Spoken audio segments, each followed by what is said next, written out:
Suami dari seorang wanita berusia 33 tahun yang dibunuh oleh mantan pacarnya pada tahun 2012 di Jepang mendapatkan kompensasi sebesar 1,1 juta yen pada hari Senin.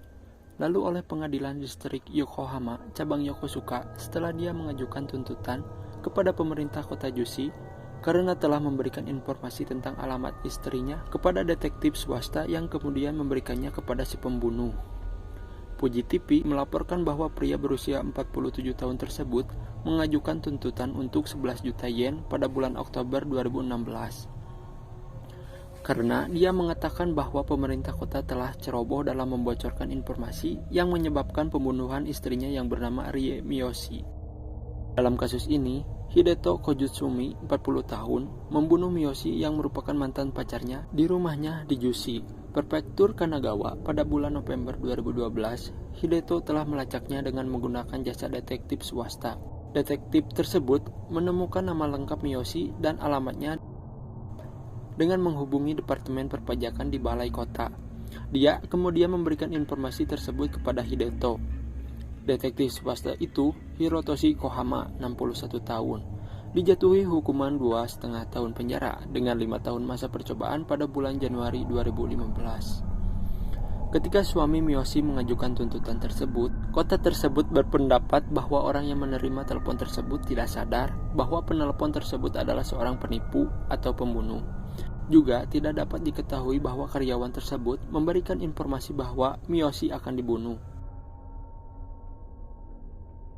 Hideto pertama kali ditangkap di Prefektur Kanagawa pada tahun 2011 dengan tuduhan menguntit dan melecehkan Miyoshi. Setelah dia berulang kali mengancam akan membunuhnya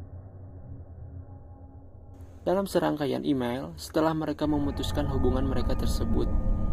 Pasangan ini berkencan antara tahun 2004 dan 2006. Sementara Hideto dikenai tuduhan.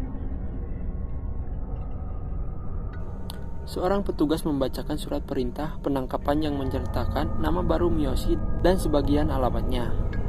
Petugas polisi yang membacakan surat perintah penangkapan diharuskan melakukan di bawah undang-undang.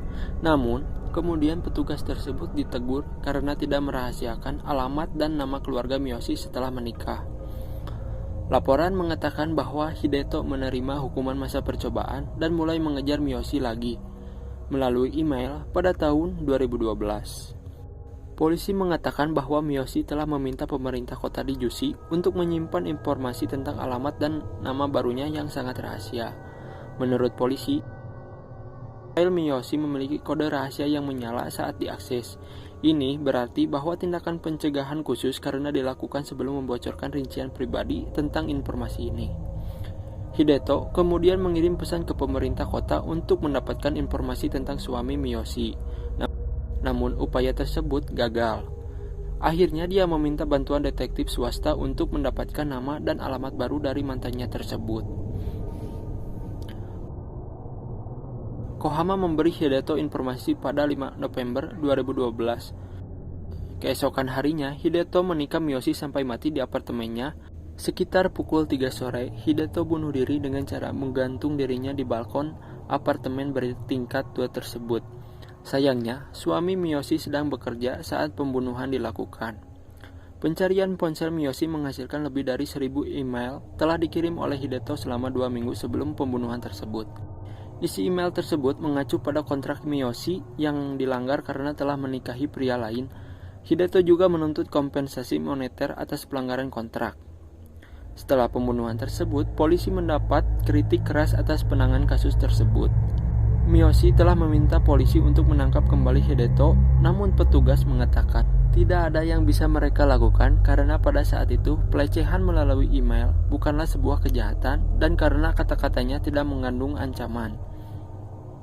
Kasus ini menyebabkan undang-undang anti-stalking atau menguntit diperkuat, di mana pengiriman email berulang-ulang tanpa persetujuan juga akan dimasukkan kepada tindakan yang dianggap sebagai penguntitan. Itulah kasus Rie Miyoshi yang dibunuh oleh mantannya sendiri. Buat kalian yang mempunyai kisah horor atau cerita horor, bisa kirim ke email kami atau bisa kirim lewat Instagram dan klik DM kami. Jangan pernah tonton ini sendirian.